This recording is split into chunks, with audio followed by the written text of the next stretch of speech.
So in today's Warthunder video, I'm going to be going over the Warthunder ground event, which is coming up for the Boxer for Germany, armed with a 105mm cannon and coming into the game with a DM63 for the 105. Now, I do want to help you guys out whenever it comes to this video, giving you some tips and tricks of what game modes to play, also what to do when you hit certain obstacles like Burnout, and we will be covering that in this video. But the first thing that I really want to do, and it's going to be very early on in this video, is just the transparency aspect of this whole event. So I'm going to be honest with you guys. For majority of people, I would probably say the time investment for these types of events is completely not even worth doing. It is more like valuable of your time to just wait until this event is over, go to the Warthunder market, and this is a exaggeration because don't take anyone's word whenever it comes to the prices of these vehicles, but let's just say that it's 40 Gaijin coin. Is it worth doing this event for like 32 hours for to get this event vehicle for the average player, getting 45,000 score every 2 days? It's like roughly 4 hours of gameplay every 2 days. So is it worth losing 4 hours every 2 days to get a vehicle which is most likely going to cost you about $40? And it's also not premium, so it can't help you grind. And we also have a Warthunder sale coming up with the anniversary sale very soon. So is it worth to get a Boxer for 10.3, or is it worth saving up for Leopard 2A4 premium that also you can get that would help you grind the whole entire tech tree? So being completely transparent here about that, to me at least, I think a lot of people is going to be like their value is going to be more invested into getting something that's on sale for a premium than the Boxer, but at the same time the Boxer is going to be a pretty cool little vehicle. So it's really up in the air for you if you really want to get this vehicle, but I'm just putting out there that it is a huge time investment for what it is, and maybe you can get it cheaper if you just invest your time into work, or you just save up a little bit over the course of like October and then you buy the Boxer outright from them. I'm just saying that's what I would personally do if I was someone who didn't have the time to do it, but at the same time it's something that I think is very much valuable for pretty much everybody. And the next thing to talk about is how do you even do this event? So this event works in stages. The way that this event works is that you get 9 stages to do and you can miss one of them. So if you have a day or two that you just can't play, you can miss a total of 1 stage and still get the vehicle. Now you may ask how you do these stages. What you do is that you get score. Score is attained by just playing the game. Basically the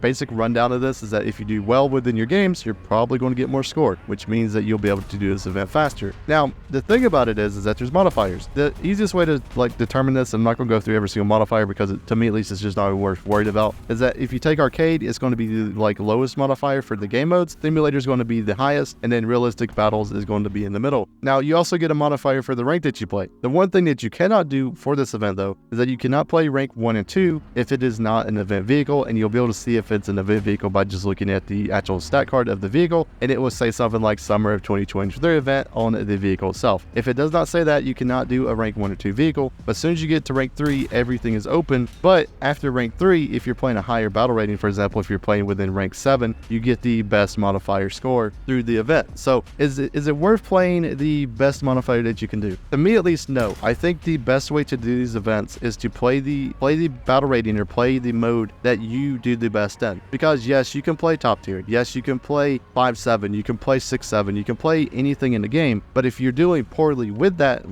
battle rating, you're not going to get as much score. So find whatever you do that you do well in and stick to it. If it's arcade at 4-7, fair enough. If it's simulator at 8-0, fair enough. Whatever you do well in is the one that I would stick to for this event. Now I do recommend actually trying out different ranks and different modes just to see if you do better within them. I don't think being complacent is the answer to this, but if you're trying to play just top tier ground RB and you're not doing well in it, but you think that you can do it because it has a higher modifier, I would recommend against that and just going back to a battle rating which you can do extremely well in, which means that you'll be able to get this event done quicker. Now one thing lastly to note about this is that if you're doing this for a ground event, you can't play air, you can't play naval, you can't play the PvE modes because they're not available for this sort of thing. Some people have even asked me, can you do custom battles before? No, you can only do the ground modes, which is arcade, realistic battles, and then also simulator. So that should answer all the questions for the game mode and how to do this. So now let's talk about the individual stages. So each stage is a 45,000 score that you need to get to complete it. Now each one of these stages, once again, if you have the modifiers, will be a lot cheaper. So if let's just say that you're playing top tier, and I'm not exactly getting numbers here, but let's just say that you need to complete the stage of 45,000 score. With the modifiers, it can be probably all the way down to 30,000. I don't exactly remember. I'm just saying that it's going to be a lot lower the better modifier that you get. But each stage is 45,000 score. There's no ifs and buts about it. You have to get that in some sort of way. If it's through the modifiers, it's through just playing low tier. It's the way that you have to do it, right? So you have to get 8 of these stages to get the event vehicle themselves. These stages reset every 48 hours, so you get around 2 days to actually complete the event whenever it comes to each individual stage. Now, once again, you do have a total of 9 stages, so if you do need to miss 1 day, day, you can definitely miss one day and still get the vehicle. It's just that you will not get the actual camouflage for the vehicle. And then you also get a bonus for actually doing the knife stage that you get some extra modifications. So is it worth missing out on it? Probably not, but at the same time, it is at least a 2-day barrier that you have for this event. Now, one thing lastly to know is that if you have a ton of time on your hand and you just want some Gaijin coin to maybe use for the upcoming Warthunder sale with the anniversary sale, you have a total of 750,000 score that you can obtain with these vehicles, where you can actually get a coupon that is able to be traded on the Warthunder market for the Boxer. Now, do I recommend doing this? Probably not, because once again, there's a lot of people for the Warthunder sale that's coming up that want to sell off their Boxers and sell their event vehicles, and pretty much from my experience, whenever the Warthunder sales come up, you see a huge dump of vehicles through the Warthunder market because people are trying to trade them in for Gaijin coin to then go buy premium vehicles, which to them is worth more than having a random Boxer premium, or not a premium, but a random Boxer within their tech tree. So to get 750,000 score, you're going to have to play a lot more than the average player would play to just get the vehicle, but you do get a tradable coupon, which means that you do get some Gaijin coin if you have the time to actually do this event doing that. But I don't recommend doing it. A lot of people probably don't recommend doing it, and if you're doing this, it's going to be probably around 40 Gaijin coin at the most. So to me at least, it's probably going to be a lot lower than that as well, but to me at least, totally not worth doing. I've never done one of the 750,000 scores just because, to me at least, just nowhere near worth doing for time investment wise. Now let's get to my tips and tricks for doing this Warthunder event, which I think is very valuable, because for some reason the last time I did one of these, people were like, it's kind of sad that he's having to like do this, but yeah, I do kind of agree. So the event itself is like a marathon. It's not a sprint. So whenever you view this event, imagine yourself, you're going to have to actually invest a lot of time into this, and then also it's going to be over 18 days. So you have to do 8 stages, which are over 18 days, and you pretty much risk burning out. Like, this is just from experience, from talking to players. This is from me doing these events as well. After like the 4th stage, you just get a sense of just like, I don't really want to do this anymore, especially if it's for a vehicle that you do not want, or you did not want to begin with. Like, I know this from experience because I've done a ton of these events where I just didn't even want the vehicle. Like, you get into the stage of where you just don't even want to do the event anymore. So the best way to combat this, and I feel like it's like what I've learned over the years of doing these Warthunder events, is that you want to find like